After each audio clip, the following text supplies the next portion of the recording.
a couple of philosophical and theological ideas, maybe more theological ideas, I want to highlight today.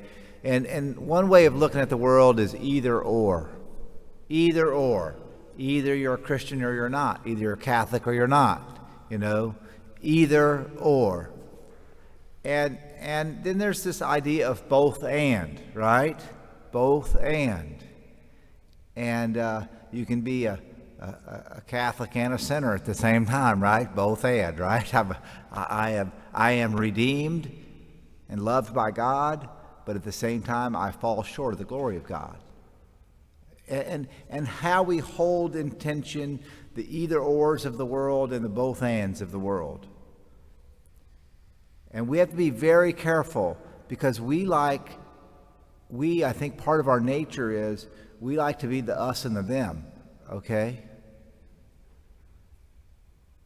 The us and the them.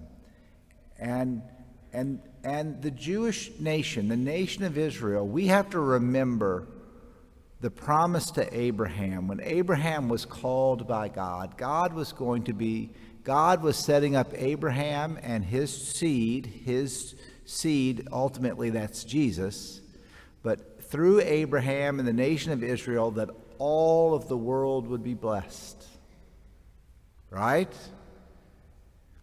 Now, Jesus shows up at the synagogue in Nazareth to these chosen people, the us.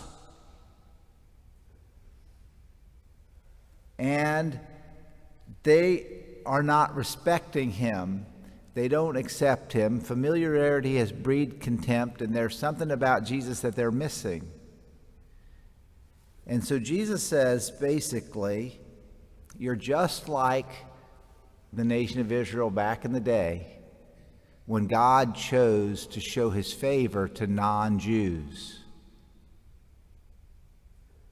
It's like, now God doesn't show his favor to non-Jews. That's what they're thinking. They're the them. We're the we, they're the them. God doesn't like them. And Jesus is essentially saying, no, you were chosen to be a blessing to them. I'm coming for them too. This is blowing their mind. It's blowing their mind so much that they want to throw him off the hill. Now let me ask you, are you chosen by God? You better say yes. Are you special? Is it a great privilege for you to be a Christian and a Catholic? Does that mean God doesn't care about other people? Or they're the them and we're the we? And we're special and they're not? Right? Don't you feel that way sometimes? I hope not, but some of you do, all right? But we are special.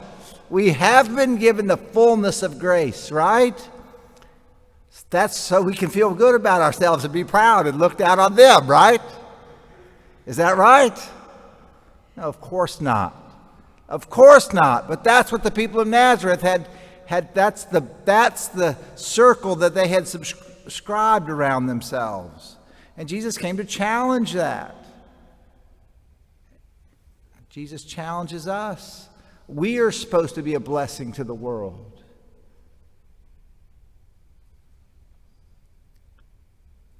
We're supposed to be a conduit of God's grace and mercy. We're supposed to be examples of love, forgiveness, kindness, and generosity. We don't know what other people have been given. We don't know their circumstances. We don't know what God's grace is in their hearts. We might barely know what it is in ours.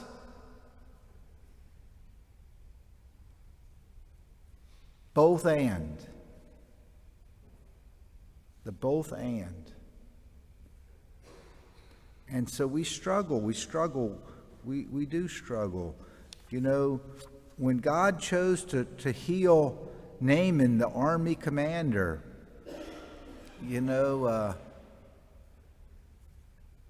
why did he choose this foreign murderer who took Jewish children captive? I mean, all that's in the story, isn't it? You got to read between the lines a little bit, but it's there.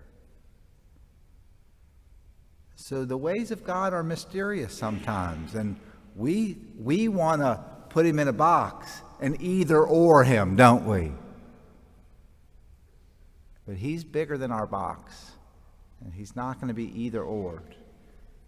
And so we strive today, my brothers and sisters, to be God's people, to be chosen, to be a vessel of God's mercy, to have all 7 of the sacraments, to have the fullness of revelation and the greatest gifts.